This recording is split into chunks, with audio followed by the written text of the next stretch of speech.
पाकिस्तान के real estate sector as a corporate sector आज तक इवॉल्व ही नहीं हो सका। हालांकि ये सेक्टर पाकिस्तान की लेबर मार्केट में और जीडीपी में बहुत ज़्यादा कंट्रीब्यूट करता है।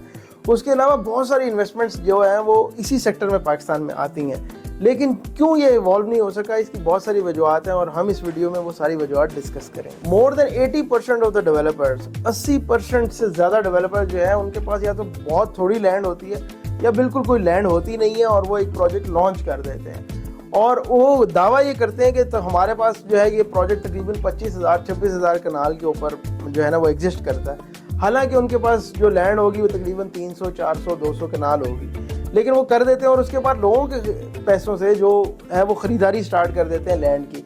अब वहाँ पे आ जाता है ताकतवर, जो जितना ताकतवर होगा, जो जितना पावरफुल होगा वो लैंड एक्वायर कर जाता है और बाकी या तो वैसे ही भाग जाते हैं या फिर जितनी एक्वायर की होती है वो बड़ी किसी सोसाइटी को बेच के निकल जाते हैं। वो तो पैसा कमा जाते हैं, लेकिन जिन्होंने उनकी फाइलें ली होती हैं वो बेचारे रगड़ा खा जाते हैं। पाकिस्तान के अंदर इस वक्त भी हाउसिंग डेफिसिट जो है वो तकरीबन 7 से 8 मिलियन घरों का है, लेकिन यहाँ पे कोई एक बंदा भी जो है वो अफोर्डेबल हाउसिंग के ऊपर काम नहीं कर रहा।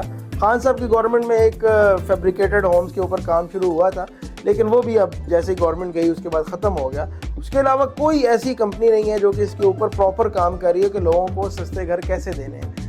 लेकिन होता ही है कि पाकिस्तान में ज़्यादातर रेमिटेंसेज जो बाहर से आती हैं वो भी रियल एस्टेट सेक्टर के अंदर आती हैं और जितनी भी इन्वेस्टमेंट्स हैं वो भी सारी इसमें आती हैं।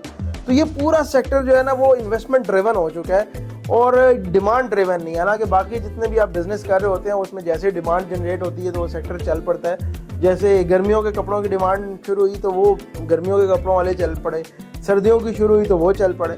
लेकिन यहाँ पे ये होता है कि डिमांड हालांकि आज भी एग्जिस्ट करती है, लेकिन ये सेक्टर आज धक्के खा रहा है।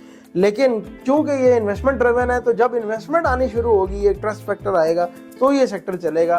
तो ये भी है कि बहुत बड़ी वजह है कि ये अभी तक एवॉल्व ही नहीं हो सका कि ये डिमांड लोगों की पूरी कर सके, बल्कि जब इन्वेस्टमेंट आती है तब ये चलता है। जो रियल एस्टेट सेक्टर है पाकिस्तान को वो रियल जो है वो बाय नाम ही है।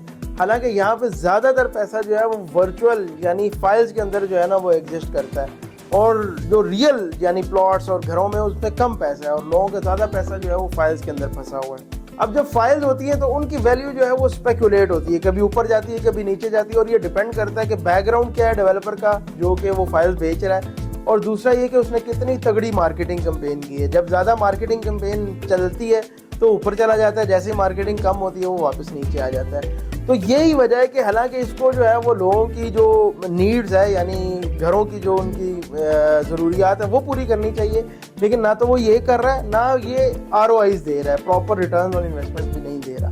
पब्लिक सेक्टर के अंदर देखा जाए, गवर्नमेंट के सेक्टर में तो लैंड जो है वो डिस्ट्रीब्यूट कर दी जाती है बड़े ही कम पैसों में और उन्हीं के अपने ऑफिस के दरमियान। फॉर एग्जांपल कोई सोसाइटी लॉयर्स की आ गई है, कोई जर्नलिस्ट की आ गई है, कोई आर्म फोर्सेस की आ गई है और उनमें कोऑपरेटिव हाउसिंग सोसाइटी में वो दे दी जाती है और उसके बाद कोई पूछगिछ उसके ऊपर नहीं होती, ना तो उनका कोई वाली वारिस होता है और कोई अच्छी MC आ गई उनकी मैनेजमेंट कमेटी तो वो बन जाती है, नहीं आ गई तो बस वो रुल रही होती है। और वहाँ पे जिन्होंने इन्वेस्टमेंट की होती हैं वो बस साल या साल जो है वो वेट करते रहते हैं और कई तो बस भूल ही जाते हैं और लॉस में निकल आते हैं भाई। और जो इस सेक्टर को अभी तक कॉर्पोरेट सेक्टर नहीं बना सका उसमें जो सबसे बड़ी वजूहत है वो रेगुलेटर की है। रेगुलेटर जो है वो करप्शन की वजह से या फिर कैपेसिटी की कमी की वजह से जो है वो एट दी एंड बिल्कुल फेल हो चुका है किसी चीज़ को भी रेगुलेट करने में, कोई भी अपने जो लॉज हैं वो इम्प्लीमेंट करने में। और फिर जो सारा मुद्दा है वो एट दी एंड आ जाता है कि वो डेवलपर के ऊपर, डीलर के ऊपर या उसके आगे जो इन्वेस्टर है उसके ऊपर।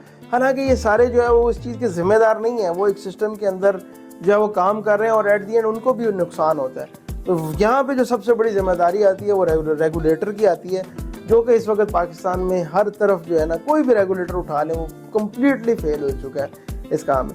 तो ये सारी वजूहत है जिसकी वजह से रियल एस्टेट सेक्टर आज तक एवॉल्व होके एक अच्छा कॉर्पोरेट सेक्टर पाकिस्तान में नहीं बना।